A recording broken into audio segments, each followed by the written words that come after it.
Welcome back to the final session of our conference on the crisis in the Eurozone. This is a session will follow a different format from the previous ones. And what I would like to do is to concentrate mainly on getting questions from the audience and responses from our guests and panelists. But having said that, I'm going to momentarily abuse the privilege of the chair to make just a few remarks in the guise of raising some questions that might help to begin the discussion. These are questions really about the nature of justice in the context of an integrated set of national economies. And I want to begin by recalling the point that was made at the very beginning of yesterday's session by Bruno Amoroso about the effect of the process of economic integration on the centralization of productive activities in the core of an economic region that is undergoing the process of integration. This is something which we have, of course, observed in the United States. It has been observed in Latin America. And one of the features of the modernization in China was the breaking down of a previous structure of separated economic regions, which again has also led to an intense concentration of the rise of economic activity in the southern provinces, in the coastal provinces, and in the great cities. So it is a universal phenomenon, and it raises the question, who has the rights to the rents from the production, to the economic benefits of that increased efficiency in the structures of production? Are they concentrated or limited to the nation states where these things happen to be occurring? Or do the regions which have given up their share in activity have intrinsically a right to share in the benefits? A very closely related question, it seems to me, particularly as one moves to an economic union, is what is the just basis for retirement benefits? Should the elderly of a poorer region, let's say, retire on the average product of their own country, be it Portugal or Greece, or do they have a reasonable claim to retire on the average product of the larger region, and therefore to a much more substantial benefit than their own country and their own country folk could provide? If one looks forward, and this goes back to issues that were raised, I think, very eloquently by Gilles Raveau yesterday morning, we should be thinking about the role of the soft sectors, education and health, public services generally, in the future of our economies, a role which is much larger now than it has been in the past and will be much larger in the future relative to manufacturing. And we ask the question, how should resources devoted to those sectors be decided upon and allocated? Is there a case that young people growing up in poorer regions have a right to resources devoted to education and to higher education in particular that is comparable to those who happen to be born in richer regions? And what about other human services? And a further question, which it seems to me is also relevant here, because an integrated region is necessarily a balance of creditors and debtors, and it's true within countries and it's true between them. Who is responsible for the resolution of debts? Who is responsible when problems arise? Is it a responsibility solely of the debtor, or is there at least a mutual responsibility between the creditor and the debtor? And because we are in Texas, and because we have a number of political traditions here to which I alluded yesterday, it seems to me to be worthwhile to relate these issues to the philosophy of the New Deal and of Lyndon Johnson's Great Society once again. The New Deal certainly began on a note that allocated responsibility for the financial crisis of 1929-1930, which was ongoing when Roosevelt took office in 1933, at least as much and maybe more to the creditors than to the debtors. Roosevelt's inaugural address noted that the money changers had fled their place in the high temple of our civilization. A very clear statement of where the responsibility lay. And in our political tradition, we very much have that discussion now as we go into investigations of the causes and origins of the financial collapse of 2008, 2009. It's very clear that there is a sense in our political tradition that the creditors cannot escape responsibility for having made loans on terms that would not be repaid. A second principle of the New Deal and the Great Society was a principle of mutual protection at the continental scale, something which had never happened in the United States before.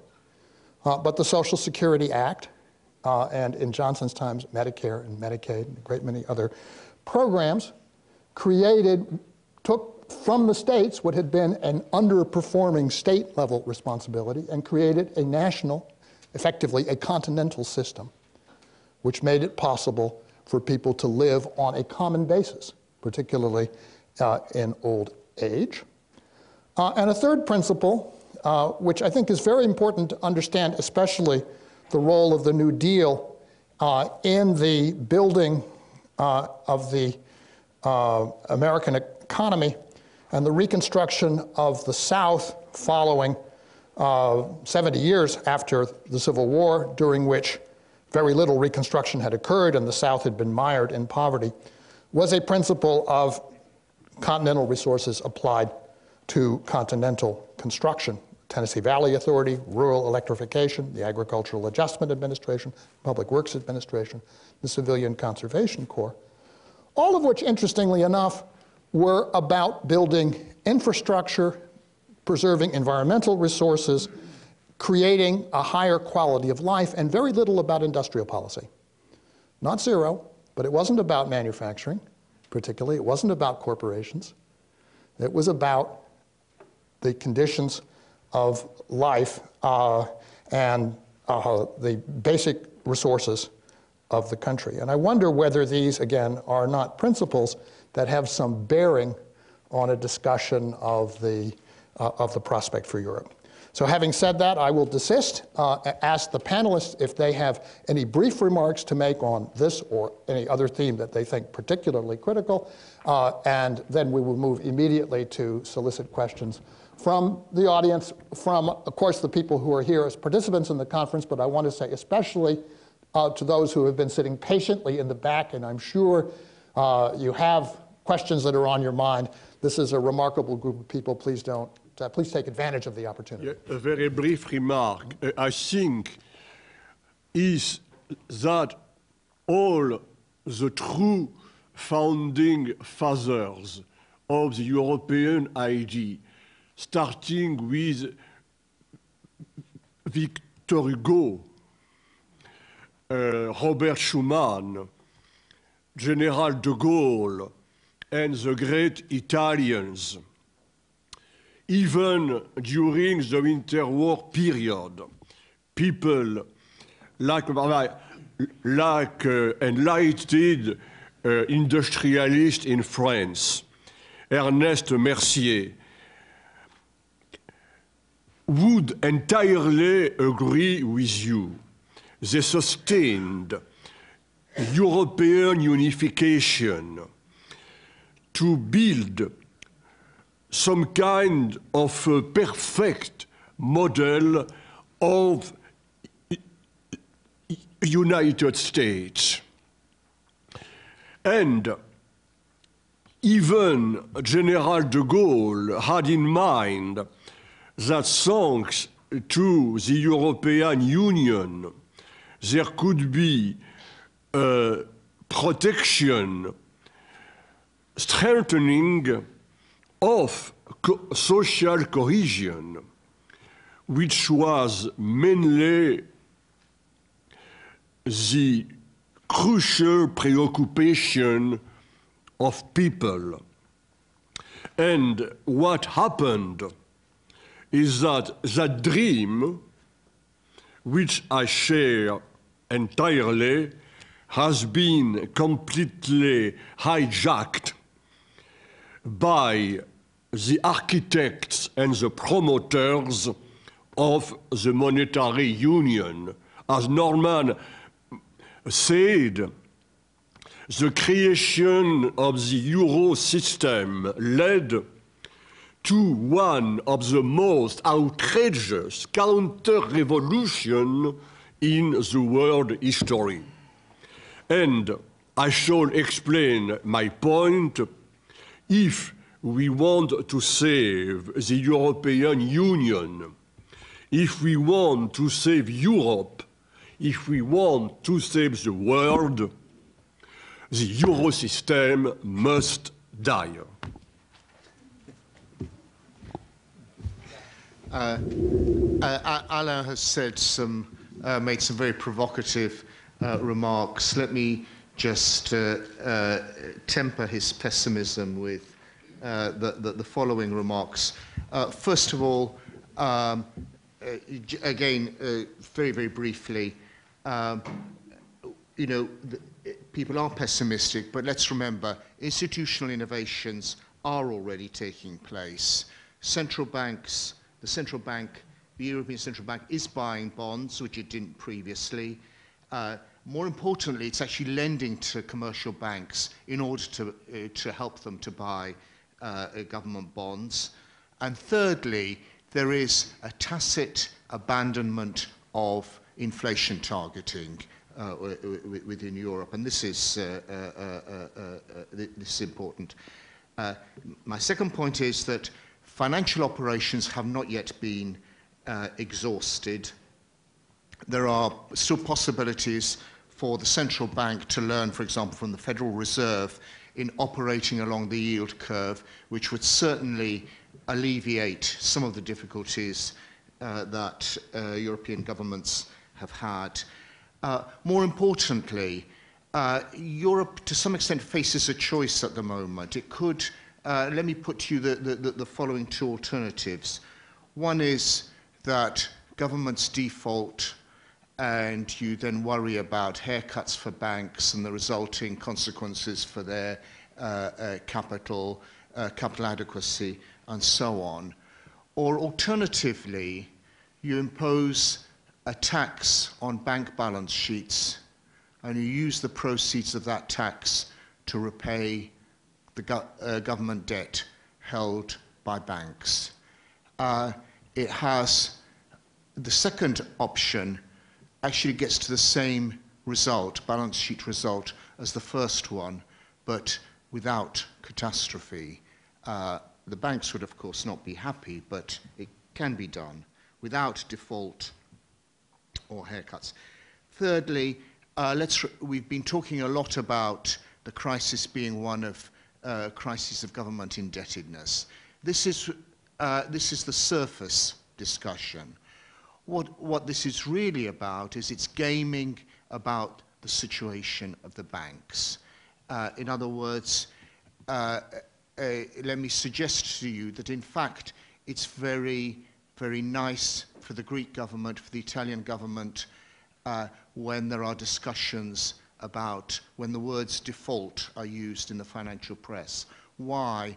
Because at that point, the European banks, because of the situation of financial integration, immediately go to their governments in Northern Europe and say, pay up to these people. We don't want refinance their debts.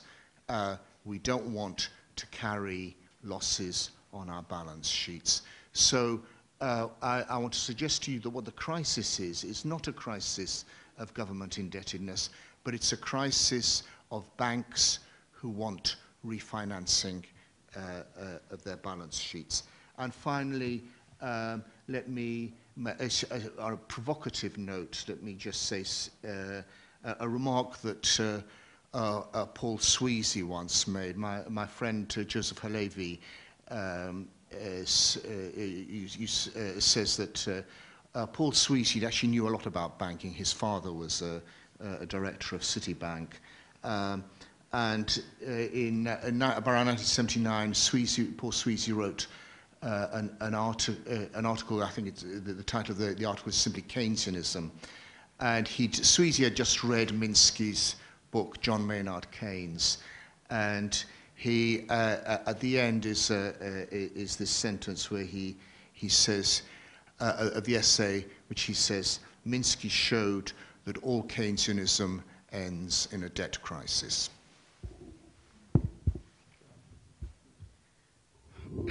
Yes, I think we should do what James was saying, try to go beyond the present discussion of the crisis to watch into what we want and, of course, the problem this causes. But I would say also to the student in particular that, you see, of course, there are different kinds of crises. Each crisis has its own role, its own function. So that's why we do not always need to think that complex phenomena need complex explanation. The present crisis has, in my opinion, quite simple explanation. This, by the way, I learned by reading James' book about the predator state. What is the simple causes of the present crisis? But this I can say by what I learned many years ago as a young person. I went to Napoli. And I'm sure that the Wall Street people, they all learned from Napoli. Because I went to Napoli and I entered a square full of people. People were chatting, bargaining, doing a lot of strange things. Then suddenly, without a reason for me, somebody was screaming, and everybody started to run in all directions, pushing each other, including me, of course. And in a few minutes, everybody disappeared. And then I went home in a pension I was living, thinking about some sociological explanation of why Napoli people, they do all this chaos without apparently any motive. There must be different motive. But when I reached my pension I was living, I told this to the lady there, an old lady. I said that I had this strange experience. And then she answered to me in a very easy way. She told me, watch your wallet. And in fact, it was not there anymore. So all this big confusion was caused in order that we lost the attention, and they took all our wallet. But this is what the Wall Street people are doing today. We are all discussing the Greek crisis, the Irish crisis, and so on, but the simple question is that they've been stealing the save of the people during many years, sometimes a lifetime, and so on. And while I got this explanation, there was an American beside me, a young American. He showed me, he had a bunch of money, very good tied together. They were Italian lira. They were very nice packed together, this lira. And then, of course, as Italian, I watched the first part of the bunch, it was Italian lira. Then I turned, it was also Italian lira. And then I said, what is the problem? He said, I changed $100, I got all this lira. But you got the money for... No, because only the first and the last, they were Italian lira. Between, there were just paper that looked like, but they were not real money. And this is what we are talking about, of what Wall Street and the banking in Europe also has done to people, selling something fake. So this is the simple explanation of the present crisis. And this could be solved if we just recognize the nature and we take over the thief that have been stolen to us. So that's why let's go beyond this explanation of the present crisis to concentrate instead on the real causes of the European, and also not only European crisis, that is not a problem of crisis, but is a problem of evolving into a new and better model of social society organization. Yeah, I would like to briefly comment on the point raised by Jamie about centralization of economic activities at the core and how the benefits may be shared in the wider union. Now, you should remember that this issue was not completely off the radar screen kind of in the 80s when Greece, Portugal, Spain joined, context of the common market, and later the Maastricht negotiations on the euro.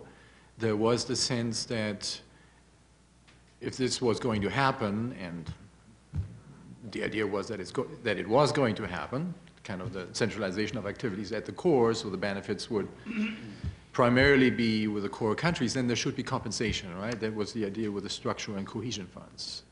So it was, at that time, part of the European idea, of the European thinking, that there has to be solidarity, right? Cohesion is one of the goals of the European Union, so it had to be part of that. One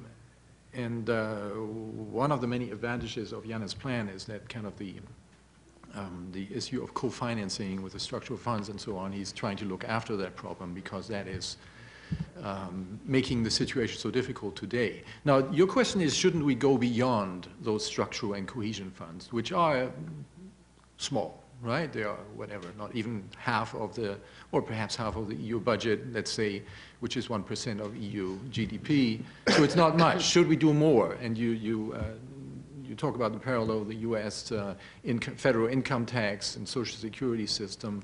Wouldn't it not help for Europe to have the equivalent regime in place?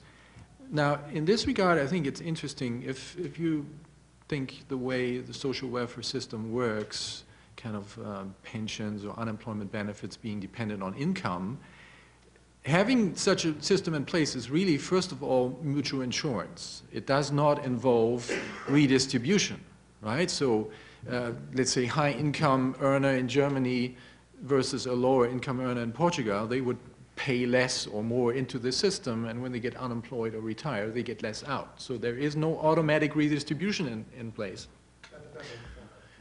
Redistribution arises, first of all, if there is an asymmetric shock. Let's say there's a boom in Germany, a slump in Spain, right? You have higher income tax, social security contributions going in Germany, less in Spain. So that would involve redistribution between the two regions. Now, if you think of these asymmetric shocks as being random, then over time it would cancel out. Supposedly, next time around, Spain would be kind of booming when Germany is in a slump. So again, there would not be permanent redistribution. Permanent redistribution only arises in the kind of situation that we're dealing with today, where Germany kind of has, through wage deflation, brought about those imbalances. Creating or protecting jobs in Germany, creating unemployment in Spain and Portugal and so on. That's how you get, or that's how you would get, permanent redistribution from Germany to the south through such a system.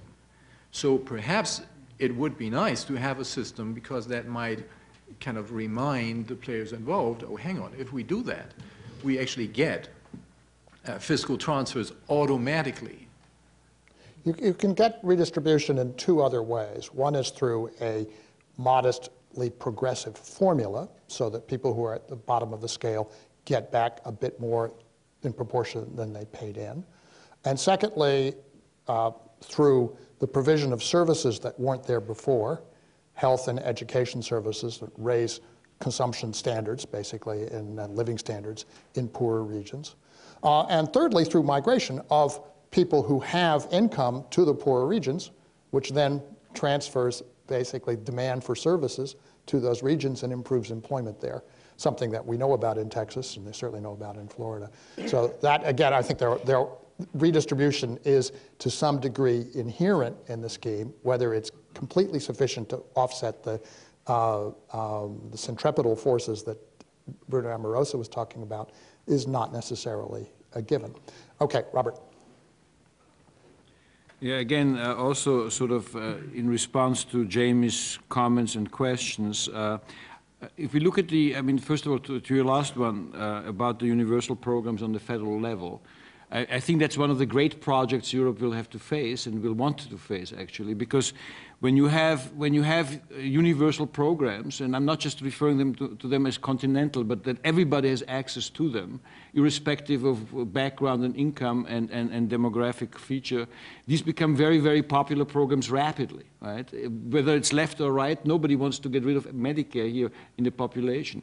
And these programs will have to be put onto a European level, and they're embryonically already there, because you have portable pensions, and you have the Erasmus program where people can go to the schools of their choice to a very limited degree right now, right? So it would be helpful in the longer term evolution of the revival of the European project to rethink some of the current programs which are getting cannibalized by the crisis on a national level. You have exactly the problem that you had before the New Deal and the Great Society programs. You have weak states, weak federal states. They're not just weakened by the crisis or by globalization, but they're also weakened, especially in the Southern Hemisphere, by their post-fascist evolution, where they had to decentralize because under fascism, Greece, Portugal, Spain, or military juntas, they were so centralized. So you have very decentralized states that on a federal level within the national context are very weak. So there's that aspect of the crisis we haven't discussed yet, but there is a lot of room to move to universal programs.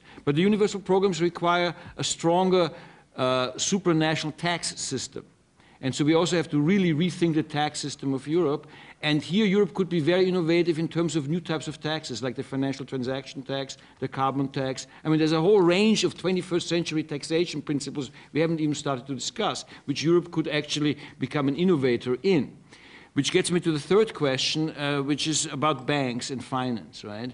It's not enough to say they're just speculators. Finance is an absolutely crucial part of, at the central engine of capitalism right now. We can't just externalize them and put them aside just as speculators. It is a huge industry, and it is a crucial social relation. It's the dominant social relation of today is between creditors and debtors, not between workers and managers or between competitors. The dominant social relation is between creditors and debtors. And you raised it very well, because what deregulation did is to change the balance of power from debtors to creditors, and freed innovation to reinforce the power of creditors. So what we have right now is a problem, and I can just encapsulate it by one little story. The entire project of the short-run crisis management of the European Union, as Yanis already explained well yesterday, is based on the triple credit rating of France. And it's about to lose it. And when it loses that, when it goes from AAA to AA, I mean, AA is an A-, okay? The whole thing collapses. That's how it was constructed. So you have 2 or 3 credit agencies holding all the cards, right? But who do they serve, right? They serve the core of the banking system, right? So there's a power structure there that is completely out of whack with the social needs of the system, and it's not that there are some greedy schmucks sitting there, sucking the thing dry. These are 19th century prejudices, but it's part of how different types of capitals, modern types of capitals, finance becoming fictitious capital, have sort of reorganized the system in its entirety to drive globalization. Actually, it's an essential Marxist problem, in a way.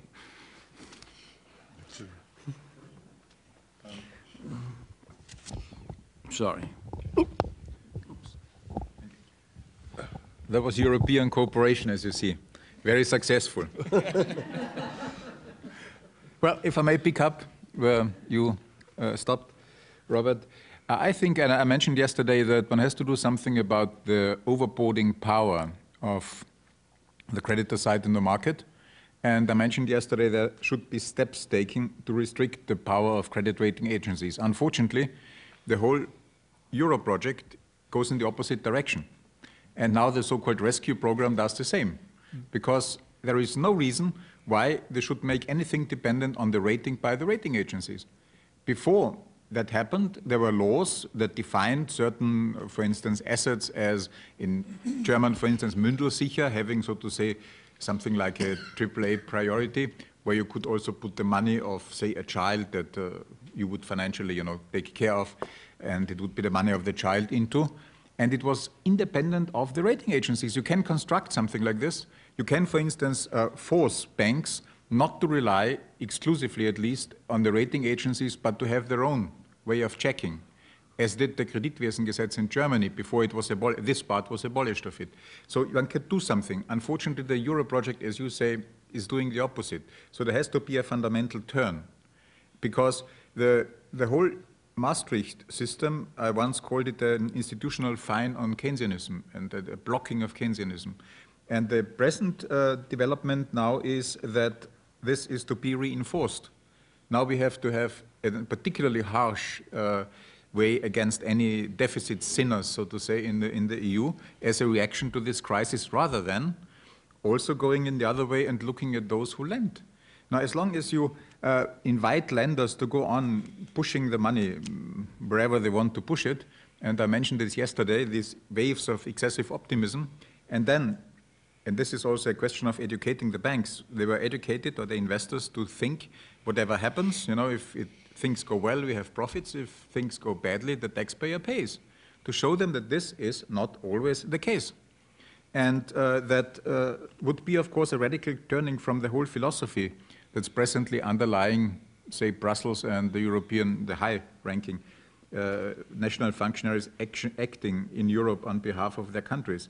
And there is a need to do something, and I beg your pardon by saying one way would be to introduce an insolvency solution for countries as another and much better. That would, of course, sting with the lenders, would be an incentive to see whether you should give the money or should not give the money.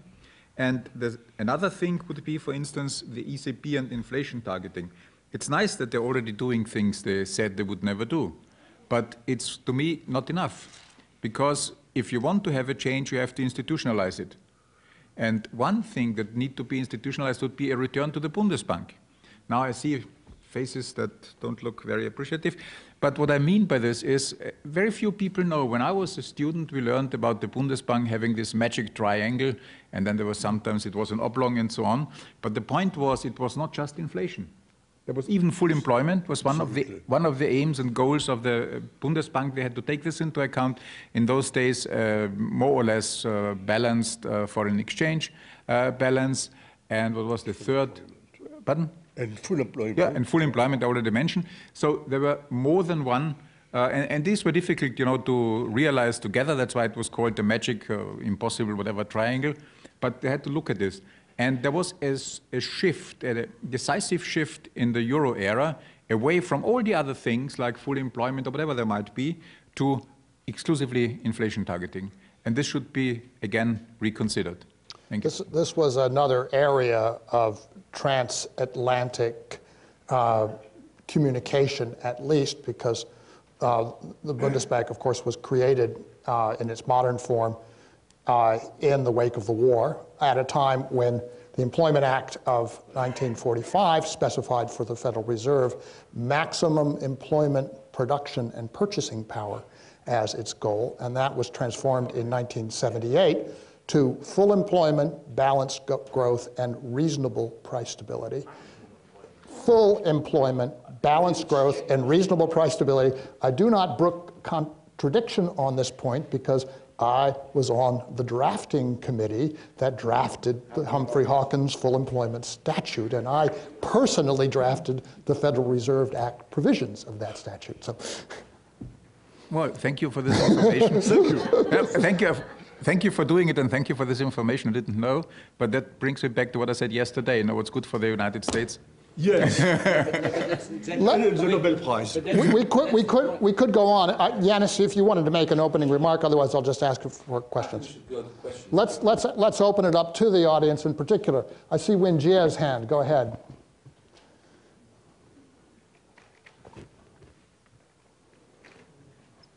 And then Terry in the back. Should I speak?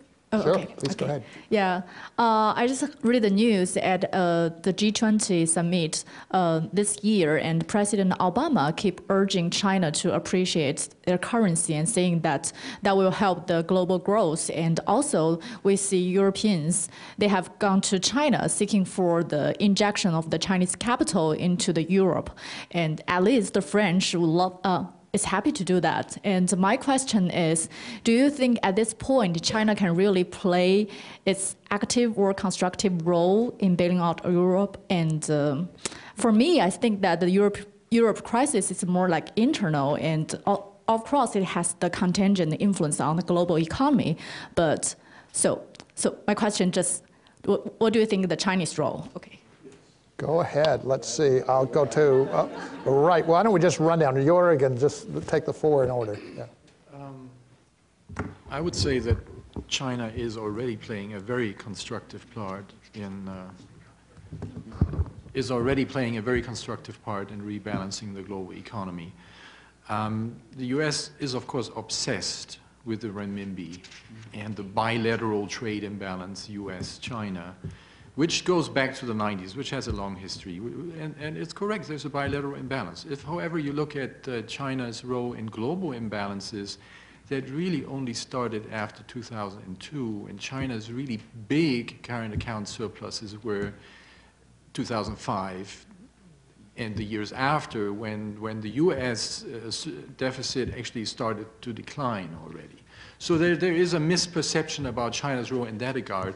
But the more important point is that what we have seen since the crisis, namely that China's current account surplus, which was something like 10% before the crisis, like really rising very fast in the years before the crisis, it has come down and is now in the order of 3 to 4%.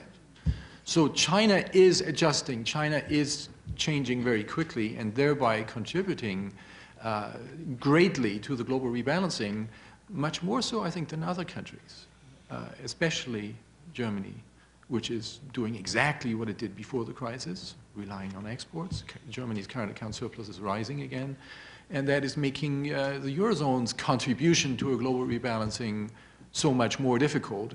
In fact, that is the reason why the Eurozone is not contributing, but rather today the hotspot of global instability.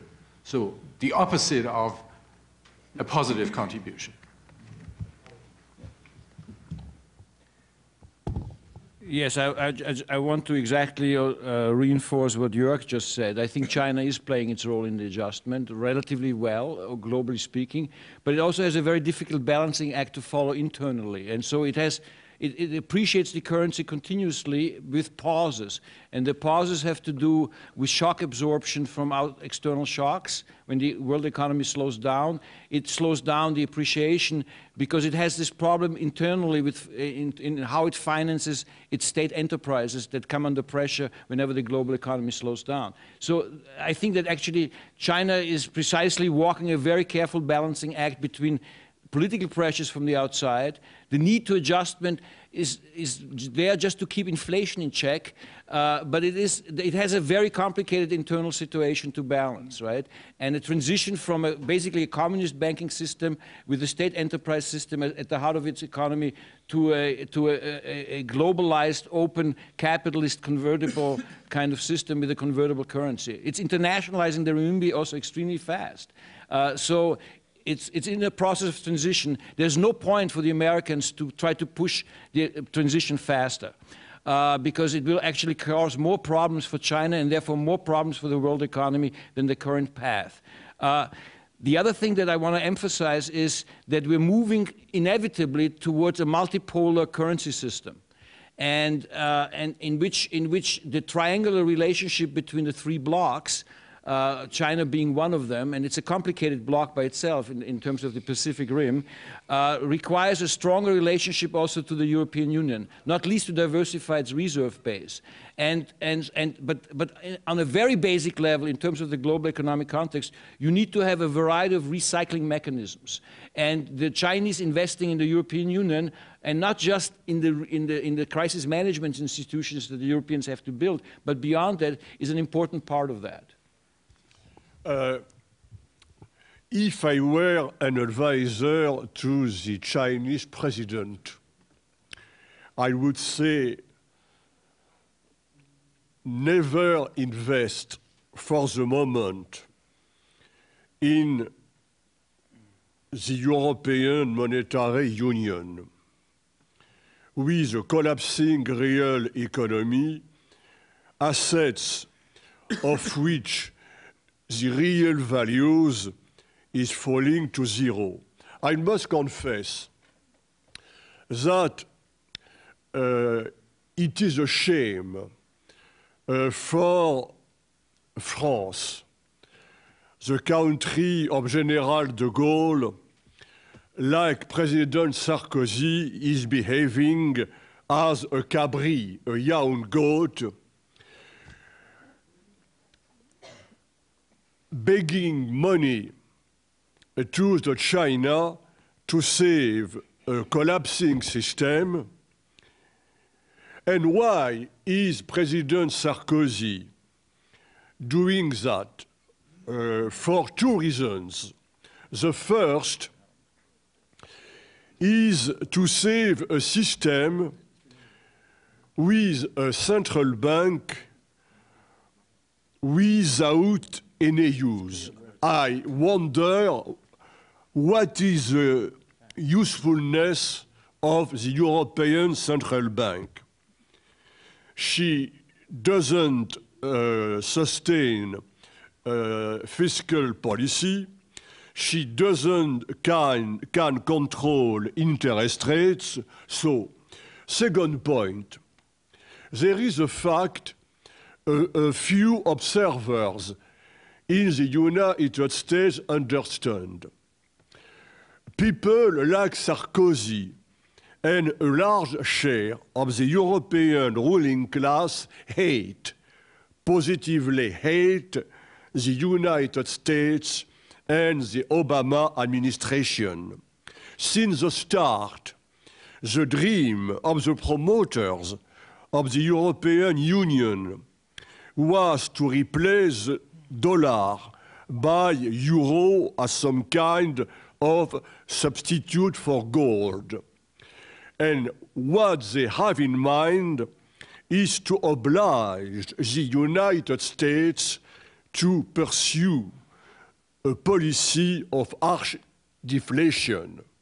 I was told once in Luxembourg at the European Investment Bank, which is not that enlightened, that the best thing for Europe should be a cure of deflation in the United States and to get rid of the Obama administration. Everybody knows that a part of the funding for Sarkozy campaign came from the United States extreme far-right corporations.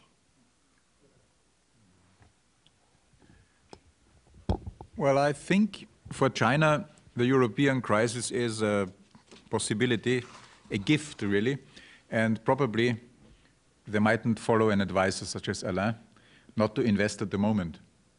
Because the Chinese had the problem in investing and recycling their surpluses. If they're going to buy something somewhere, think of the United States, there were cases, then they're not welcome as investors. If they give aid, it's rogue aid. Now the Europeans, for a change, come and beg them to invest money, please bring money. And the Chinese will, of course, first think, whatever happens in Europe now is of no consequence. If you have the opposite of the Wall Street perception of what's the long and the short term, if you think the French Revolution too recent to judge its effects, then you don't bother about the next 10 or 15 years. You want to have your feet in Europe, and you will get them in. And when you do this, you will also want to get some concessions, politically, economically, for the Europeans for helping them. And if the Chinese decide to do it, they will also factor in, I suppose, to lose some money. They won't mind it. They will just see the balance with the other things they get in favor, in exchange. And I have always thought that when they started to run these surpluses with the United States, they always factored in the possibility of also losing some of them in the end, by whichever means, by dollar devaluating or by every other means, because if you have such a huge amount of surpluses accumulating, then the chances that something might go wrong during the time is always there. And it was, I believe, a policy decision to go this development path, and they are apparently prepared to carry the costs if there are any, and in the case of Europe, they will do precisely the same.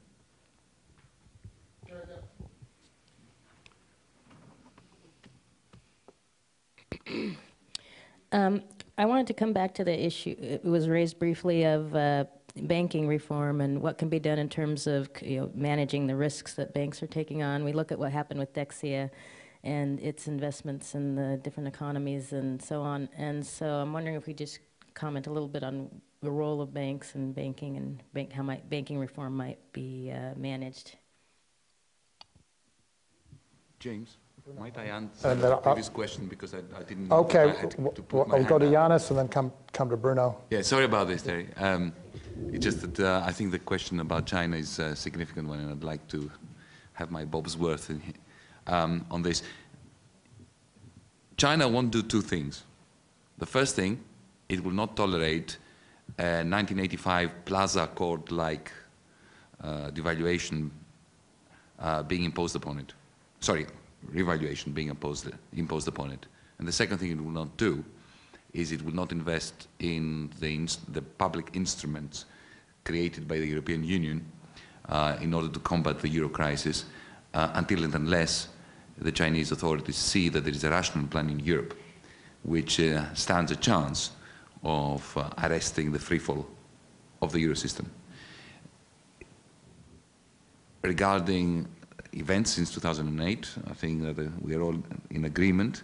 The Chinese have been playing a very wise game. Their currency has appreciated in real terms by about 30%, very gradually. Their surplus has been targeted, and it has been targeted intentionally to be around between 2 and 4%. It's a percentage which they think is consistent with the needs imposed upon the leadership in Beijing of internal migratory flows from the hinterland to the coast. But let me make what I think is an important point about global imbalances and the relationship between China and the West and with the United States in particular. When China emerged in the 80s and 90s as a major player internationally, there was already in place an interesting global social contract. The United States was generating the necessary aggregate demand for the net exporters. At that time, it was primarily Germany and Japan.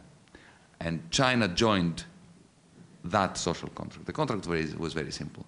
The twin deficits of the United States were recycling the surpluses of the net exporters.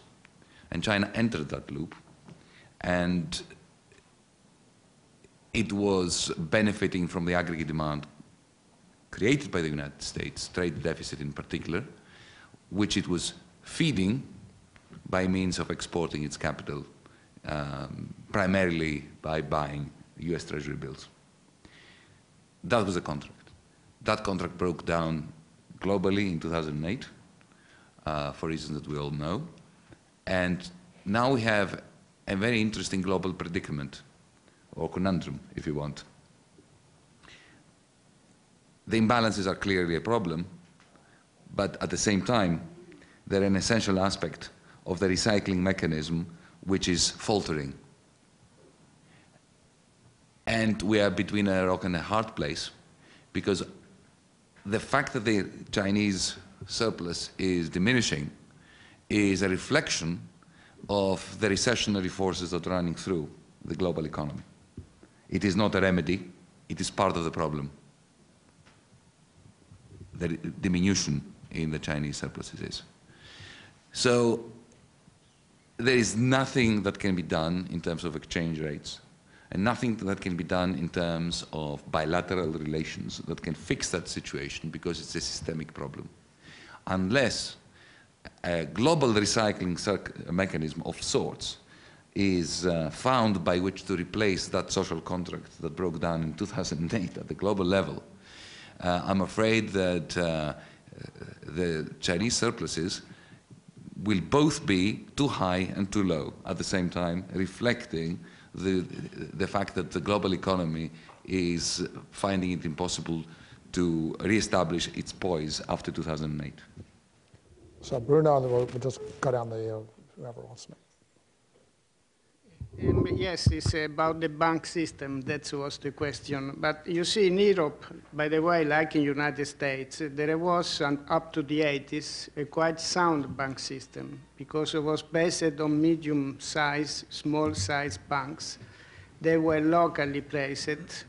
People that invest in this bank, they are saving, were also people attached to the bank activity and to the territory. So there were no problem. Then suddenly in the 90s, that's globalization, came the idea that banks should be big. So there was a huge concentration of banks all over Europe. In Italy, this operation of bank concentration was made by Mario Draghi. He was the leader of this process, and the Goldman Sachs was the consultant of this concentration. This concentration, of course, made some worries in people, movement, but also in the state, so that if you remember, people started to talk about a kind of social control of the budget of the banks, the ethical budget. Banks should elaborate not only their financial budget, but also a kind of ethic budget. And this was done, but in order to cover the illegal financial transaction, big banks accumulate money not only from saving, but also from mafia, from Mexico, from drugs, from everything, from prostitution. To cover this kind of big activities, what did the banks? Invented the investment banks, the investment funds, and they were not national. They were transnational by definition. This means that each big bank in Italy, this is the example I refer to, moved half of their capital into an investment funds placed at the United States or anyway, in Switzerland or anyway. In this way, nobody could control these funds. They were not clean funds, but they were moved into the investment funds.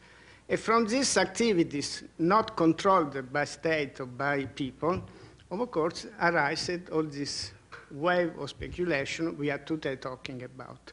So the answer is very easy. Bring back the bank to their size in which they can work together with the production system of each specific countries and region, not the general production system of the world. That's why I don't like this universal view. Banks are local banks, territorial banks that have to serve territorial needs and territorial production system. This was so before, up to the 80s, this was the structure of the bank system. And we didn't get crisis from this side, we get crisis for other reasons. So bring back the banks to a dimension in which there is a tie between saving and investing and about the local production system, national production. Then, of course, you can have in each state 1, 2 national banks for international transaction, but they should be national banks. They should not be private banks. They should be servicing the bank sector that is cooperative, private, it can be what it is, but it's a small, medium bank system. The second question of the bank system today, and this I don't understand why people don't get more mad about it, about the 3A or the 4A and so on. I mean, all activity of the rating institution is illegal. They are inside trade organizations because they are dependent from, they are employed from these big international banks we're talking about. And this is clear inside trade because today they devaluate the Greek economy, even not only a company, but a country. It's clear that the banks that own them are moving capital to gain from this play. That's why the stock exchange goes up and down every time. Because by this, they earn. So we should declare illegal. They should declare illegal this kind of inside trading. A rating, it's not something that you can do in general, but you can do, as it was said, each bank has its own ability to evaluate project of investment, a project. All this must not be invented, eventually reinvented, eventually innovated, but this exists in our historical experience. We should just go back there 10 years ago, where things were moving on the right track, eventually improving them to make them more related to the local needs.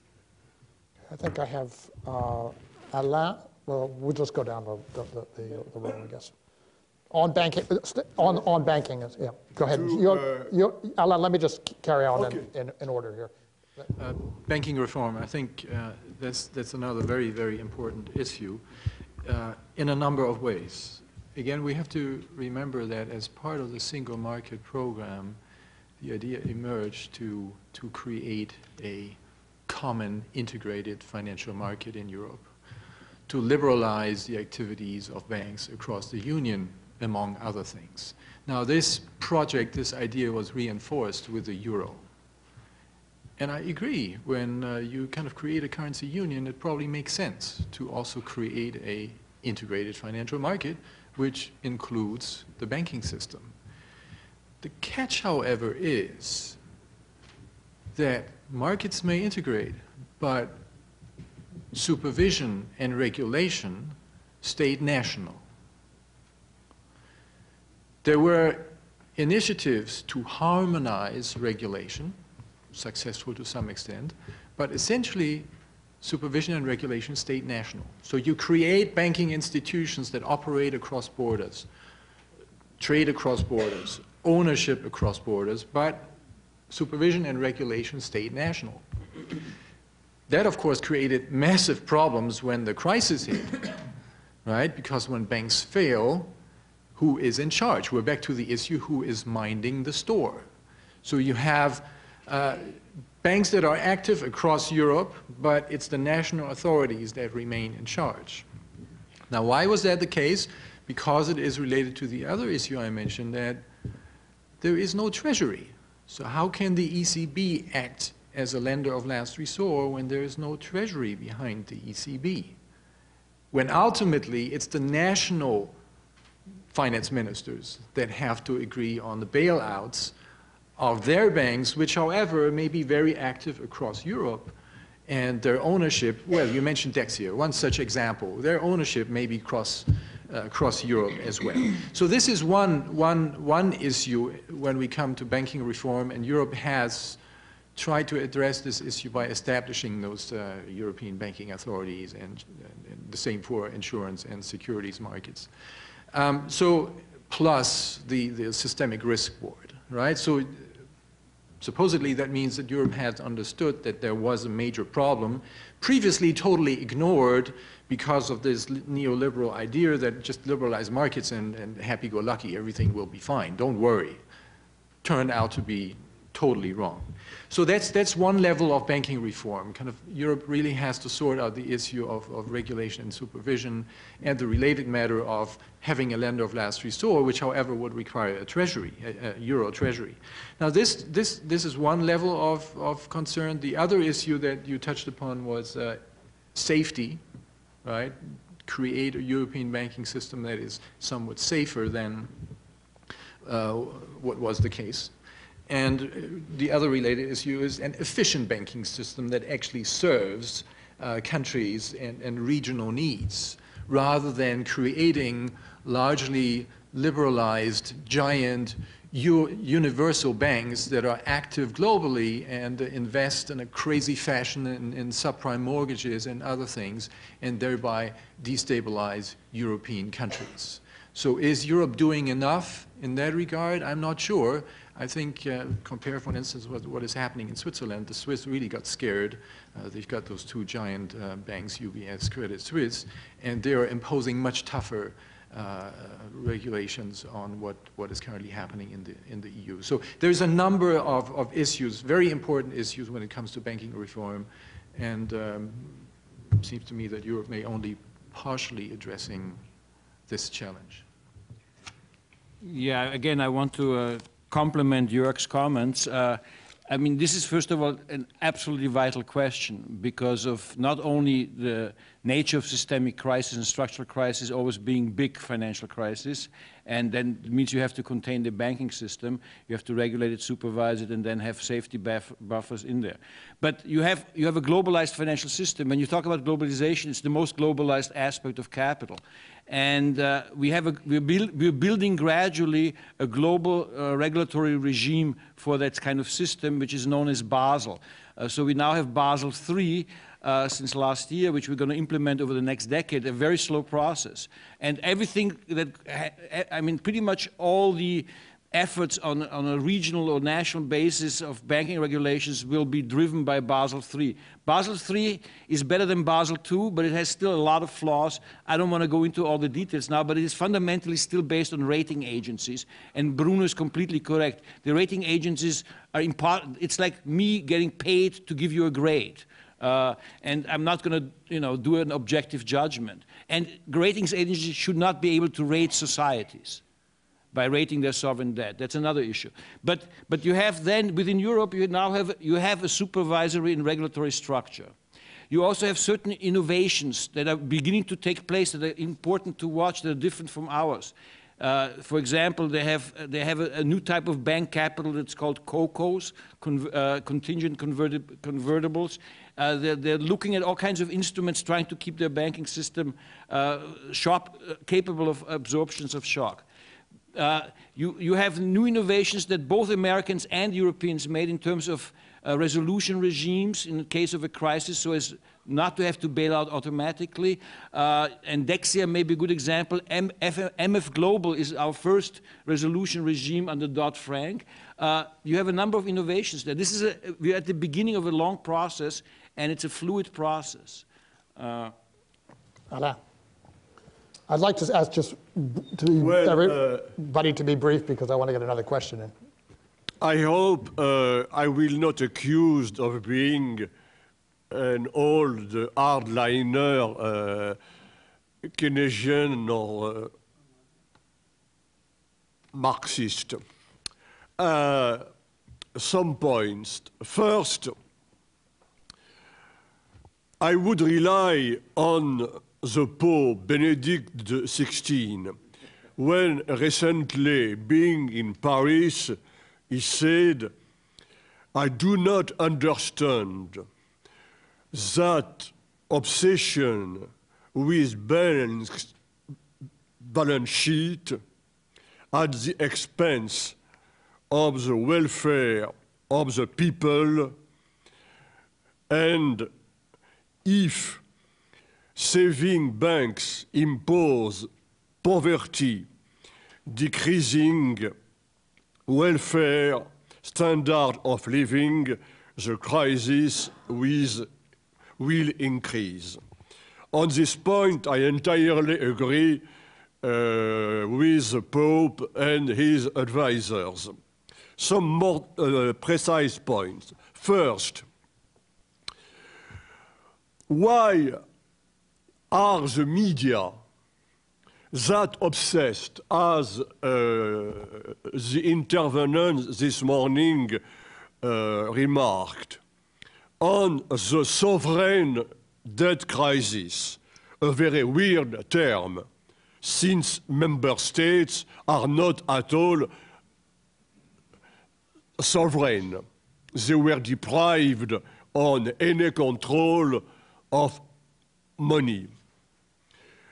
If you look, according to the French Banking Association, to the balance sheet of the Société Générale, 2/3 of assets are private assets, are mainly debt from household. Everybody knows that French household will never be able to repay their debt. It doesn't raise any kind of concern. So why that obsession with the so-called sovereign debt and the Greeks. Second point, I do things. No, I should be brief. Second point, I think that if capitalism, as in Europe, is unable to sustain unemployment entirely sustained by financial innovation, it proves that the European capitalist system and the Euro system is exactly like the USSR at the era of Brezhnev and Gorbachev. Finally, the banks are not responsible at all. I must say they are victims of the madness or the folly of the ideology, whatever, of the ruling political elite, who built a system contradicting all the existing stability conditions of capitalist economy. Even Milton Friedman was against the European monetary system and the independence of the European Central Bank. As long as we accept a central bank completely without any use, as long as we are afraid of the so-called monetization of the debt. I never understood what means monetization of the debt. It is beyond my understanding. The system crisis is to generate really to a social crisis of which the impact could be dramatic. Thank you. Well, the first step would be finish off-balance sheet activities. Whatever a bank does must be in its balance. I mean, you cannot control a bank if you don't know what they are doing. And therefore, SIFs and whatever other nice names there are, they should be a thing of the past.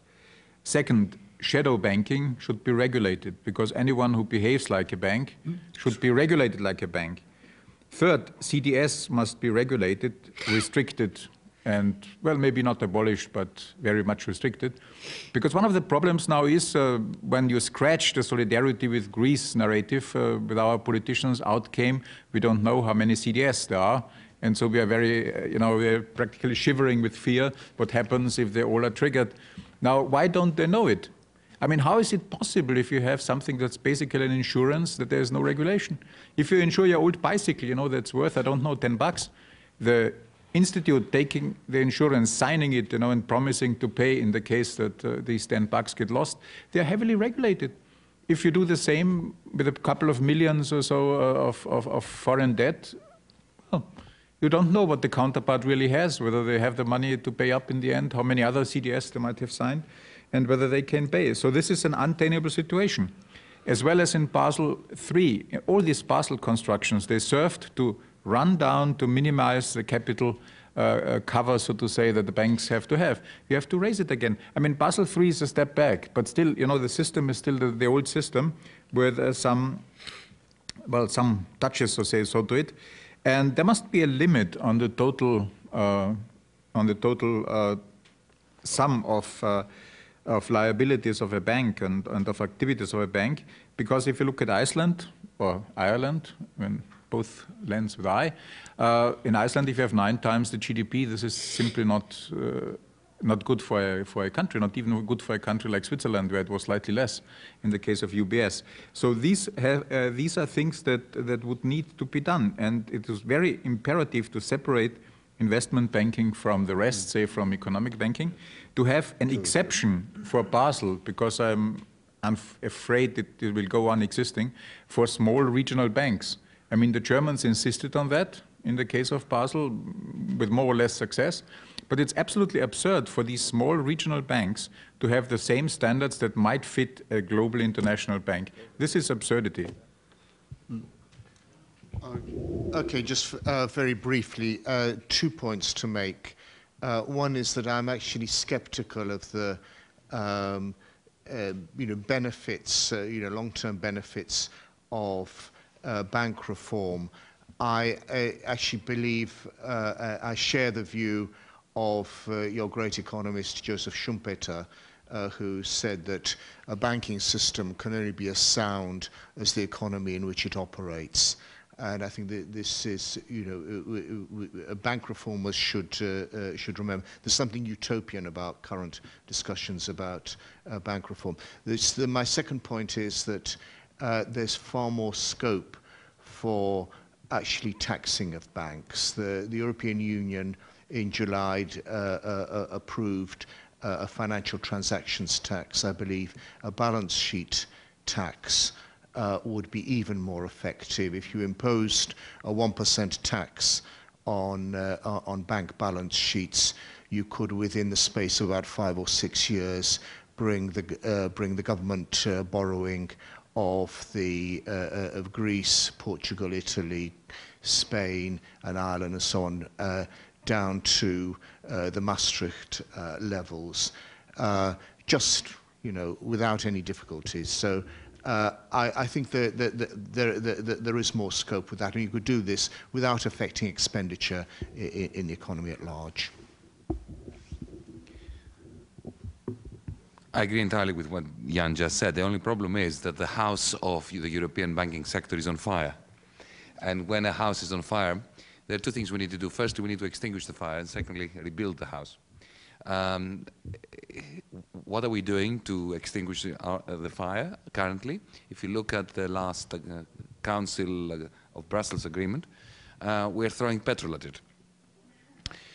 Because this is precisely what this recapitalization program is, the way that they are structuring it.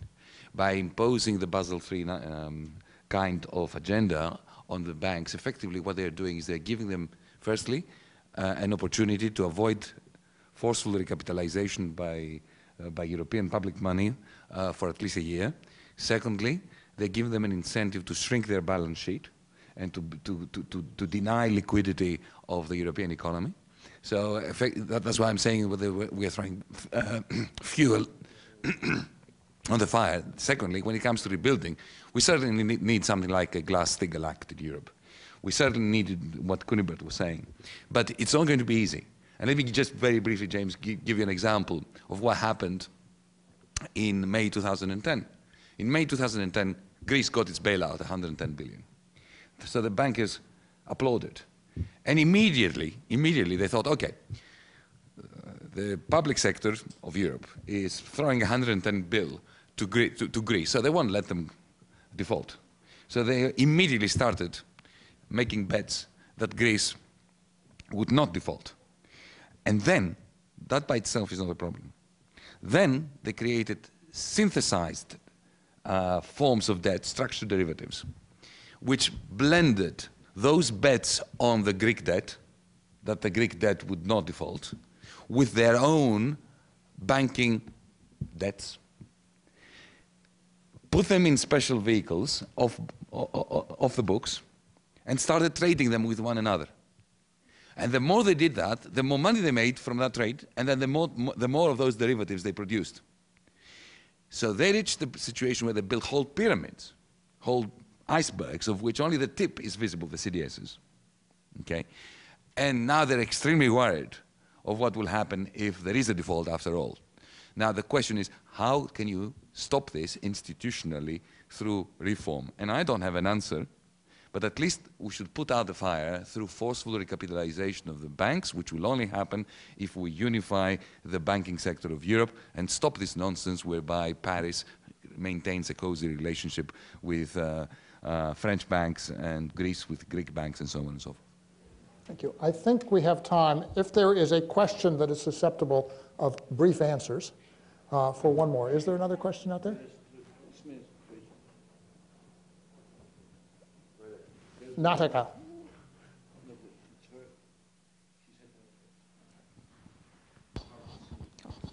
Can I ask 2 brief questions, or just one?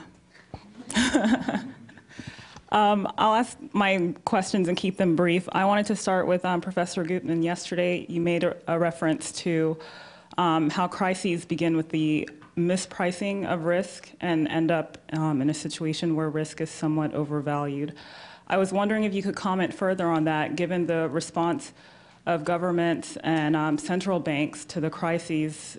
Would you not agree that we're still in a situation where risk is mispriced? And following from that, for the panel members, the ECB's mission of keeping inflation at 2%, do you see this primary mission changing, and do you think that there's some other sort of mission that would be more important in the future for it to focus on for the stability of Europe? Robbie, go ahead.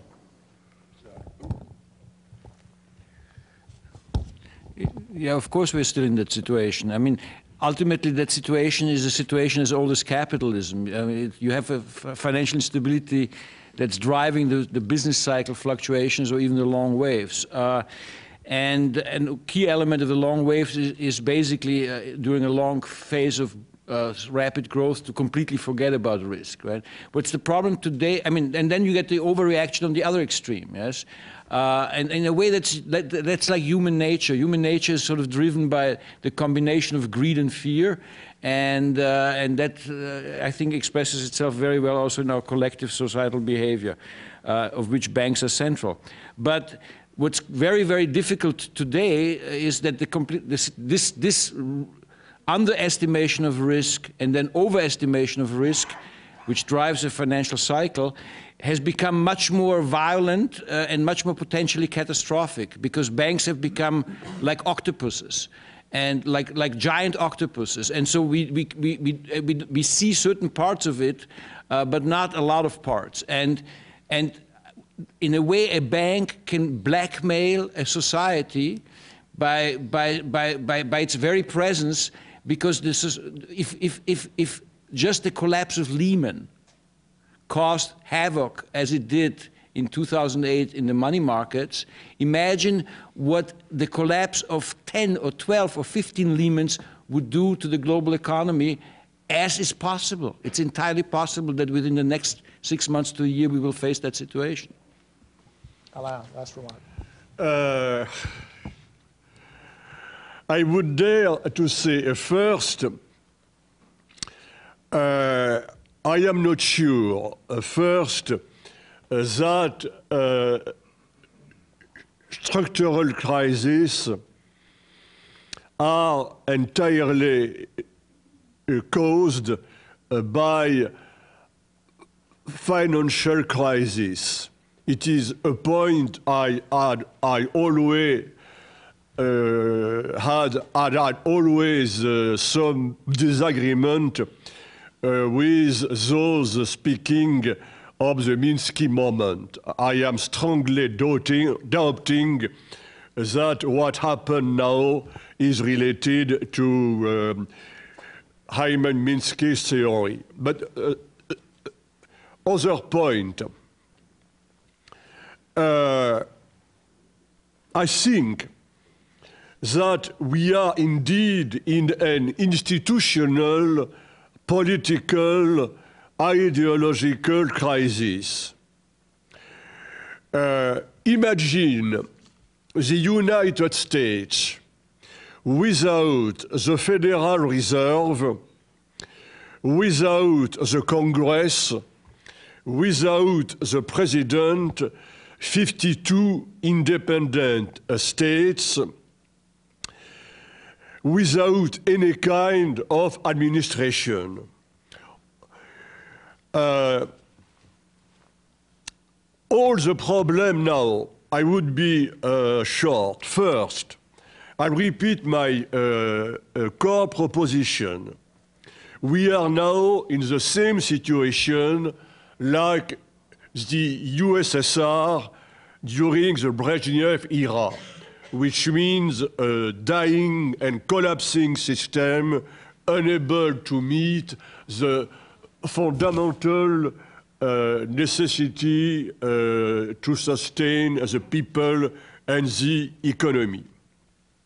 Second, the whole monetary union, and I think a lot of economists should agree with me. Milton Friedman had not the same idea that myself on economic theory. The whole monetary system in Europe is an absurdity.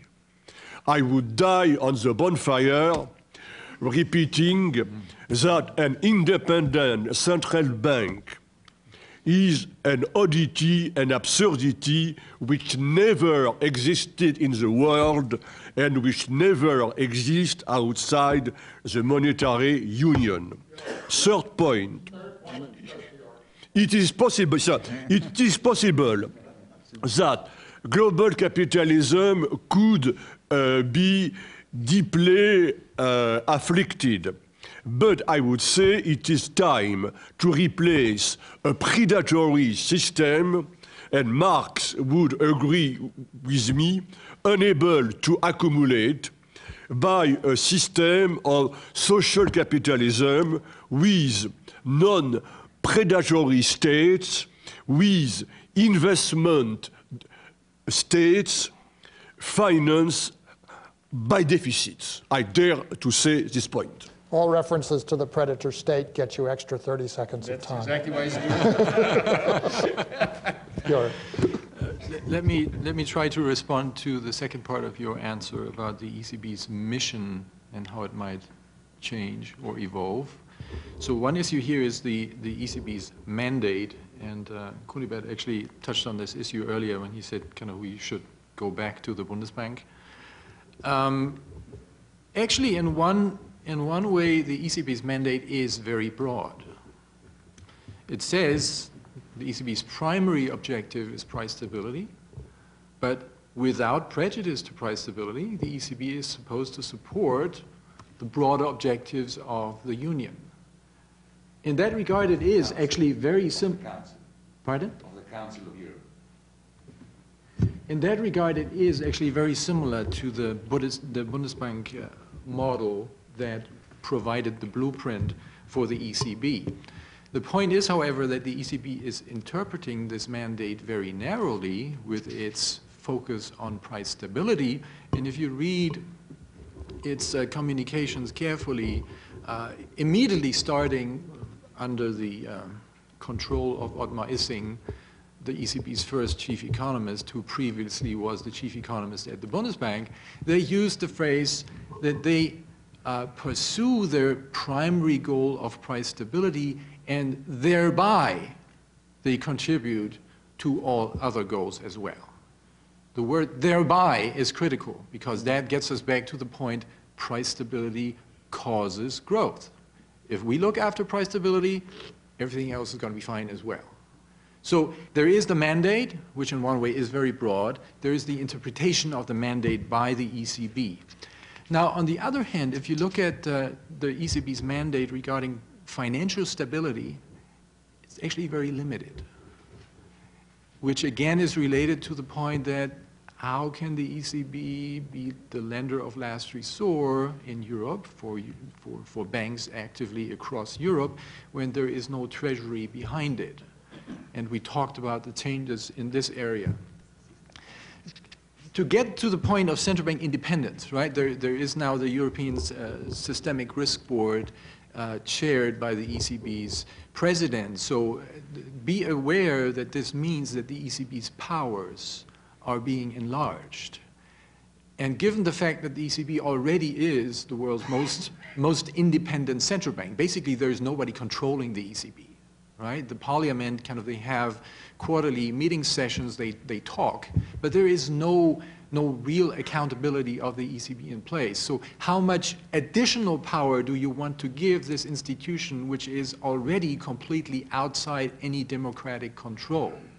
So we have some very critical issues that we're dealing with, and how is this going to evolve? Well, what we have seen during this crisis is that the ECB, when the need arose, when the situation got very, very critical, They even started buying government bonds. Now, why is that? We have to remember the ECB's fate. Their existence is obviously linked to the euro's existence. So once the situation reaches the point where they have to fear that the euro might really implode, they might feel the pressure to act, because they would go under with the euro, quite obviously. So they've done things which were totally against their conviction, and we know that the German representatives, Stark, Weber, they actually resigned over those measures, because this was totally unthinkable for them to ever do such a thing. They only did it when they perceived that there was no other way out. So how is this going to evolve in the future as the situation gets worse? Possibly, we will see. We are probably in the end game of the euro, and the ECB may have to be flexible, much more flexible than it ever wished to be. Whether that's going to save the euro, I'm not sure. Last remark, Kuni? Thank you. Before coming to the risk still mispriced, well, you said that price stability is on a higher rank now with the European Central Bank. It was not as subordinated in the Bundesbank, if I recall the act properly. But anyway, the second point to the ECB, it's good if they react in a way which is not as bad as they could react, but I think one cannot rely on institutions breaking their own statutes and in order to be able to act properly. So therefore, there should be statutes that allow it. But the risk still mispriced. The biggest problem is the public lenders. I mean, as in Greece, as was discussed here in the morning already, and as Yanis said, pouring oil over the fire. The Greek relation of debt to GDP was like this, on a high level, admittedly. Then came the rescue team, and up it went. And these rescue teams and their money, they have no liability, no accountability, nothing. They are accepted. They know the IMF knows. They go to a country, make a problem, create problems, and they get their money back. Now, this is an incentive not to be as careful as one should be, I think, and this should be, by pure macroeconomic theory, abolished. Public creditors must also atone for what they're doing. And I would go so far to say that public servants or politicians that are responsible for such decisions should also be held legally accountable for what they have done if they do something which could be defined as grave negligence. Okay, just a couple of very brief comments on that. I won't say anything about the mispricing of risk. Just about the changing tasks of the central banks. The central banks have one probably the constituency that's even more important for them than the government, and that is the banking system. If there's one thing that they care about more than inflation, even if they're given an inflation target, it's financial stability, and there are obvious reasons for this. If I can paraphrase Oscar Wilde, to lose one bank is a misfortune. To lose two looks like carelessness. And I myself remember the embarrassment of the Bank of England when Northern Rock collapsed. With Lehman Brothers, actually was managed in a different way because it was a Treasury decision. It wasn't a Fed decision. What that means is that, yes, central banks are moving towards different modes of operation. And if I can just quote the Bank of England again, because it seems to be pioneering in this regard. At its last meeting, the Monetary Policy Committee, in the face of figures showing the rate of inflation to be between 5.1 and 5.6%, agreed a massive renewal of quantitative easing, in other words, increasing in bank reserves, And the chairman of that committee, the governor of the Bank of England, Mervyn King, said that of course they were committed to inflation, to the inflation target of 2%, but we should look forward and understand that we care about inflation as it will be in 1, 2, whatever, sometime in the future. So, on the future, I would simply refer to something that allude to the remarks of Stephen Cohen, Richard Parker, and Norman Birnbaum today, and say, yes, the future, we will get to the future, but we will not recognize it. Bruno, and then I'll come to Yanis. Very short. National central banks, they should control the national bank system and rely it to the policy of the state. Besides that, some central banks are private, some are public, but they anyway have a public functions. Any public institutions that would have done as bad as central bankers have done all over Europe, because nobody prevented speculation we are talking about the last 4 years, they would be shut down. And this role should be brought back to the government. There is a treasury in each political system. So the central bank function should be brought back to the political system and to the treasury of each country. Then there is the question of the European Central Bank. But this, of course, is a nonsense, because not having a government and not having a treasury, political decided, so you cannot have a European Central Bank. This is as if the financial system has built up its own institution, completely different, not parallel, but beside the institutional political system. And this is an anomaly, because as I say, both in the private sector and the public sector, if any institution would have done so bad as central bankers have done, would have been punished by being abolished. This, I think, everybody would require it. So why this respect for central bankers? I don't know, maybe there are historical reasons, ideological reasons, but in a modern democracy, this is a nonsense. It should be simply resolved by bringing the control of the money back to the political institution that are able to do it very well. Yanis, final word. I want to bring out an intimate relationship, which is quite toxic, between the models by which risk is assessed and priced and economic theory. The whole notion of risk pricing is a contradiction in terms.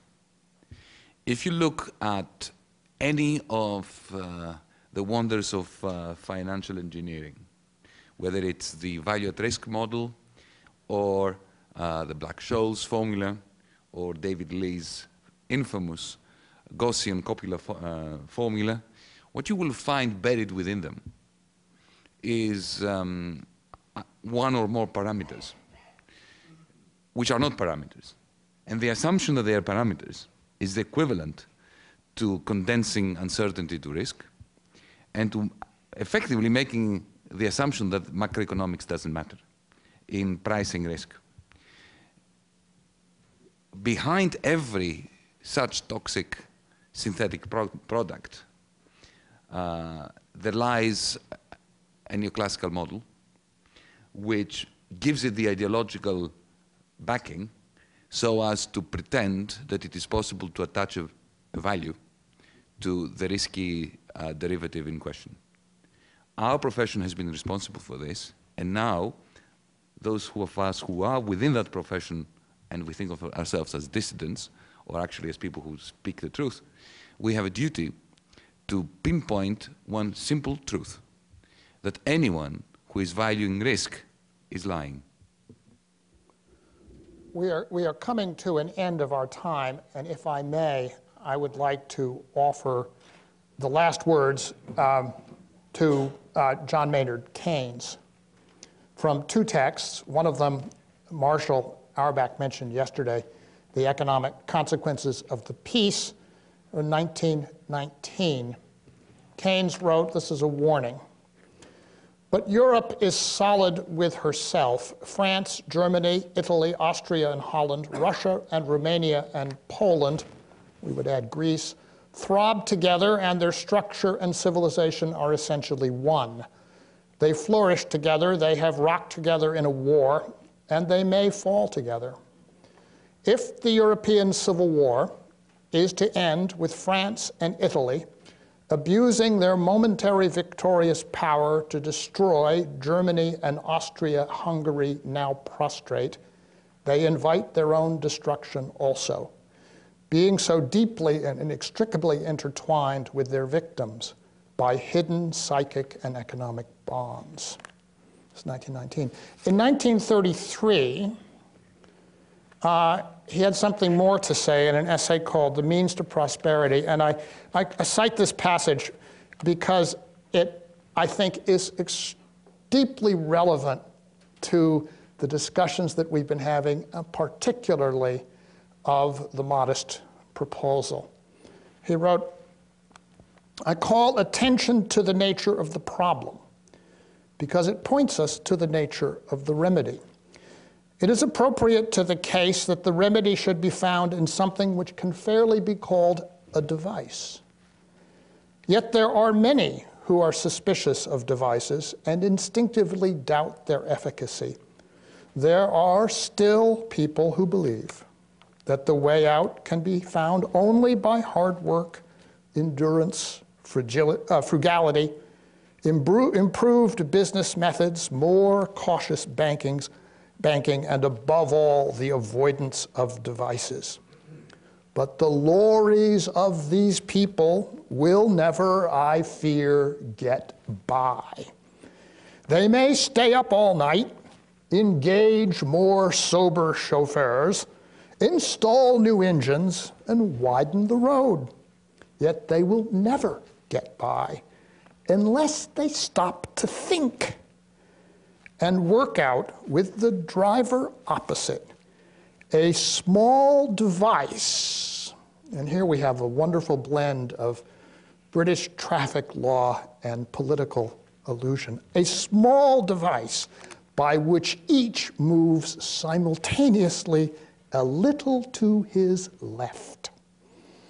So on that note, I think we have done a great deal of very useful thinking in the last 2 days. We really have, in some sense, met the challenge that I mentioned Aurore Leluc setting for us of beginning the process of developing a core of thought on these issues. I am truly thrilled to have been able to welcome all of the distinguished guests that we've had here from Europe, from the United States, Europeans within the United States, to the LBJ School, University of Texas at Austin, for what I think has been quite a remarkable occasion. I want once again to thank our sponsors, the European Center for Excellence, the Center for European Studies, the LBJ School, the MGPS program especially, to thank and offer a round of applause again to our staff, to Sally Dixon, to Lisa Johnson, to my students who have volunteered, including Winjie and Natika and Amin, and I know Alvaro and Wu, and who've made this event run remarkably smoothly, and also to thank you in the audience who have come, who have, I hope, benefited from this, who participated by asking questions, and to thank those who have been watching us on the web and who may continue to watch us in the days ahead. So once again, we are adjourned. Thank you very much all.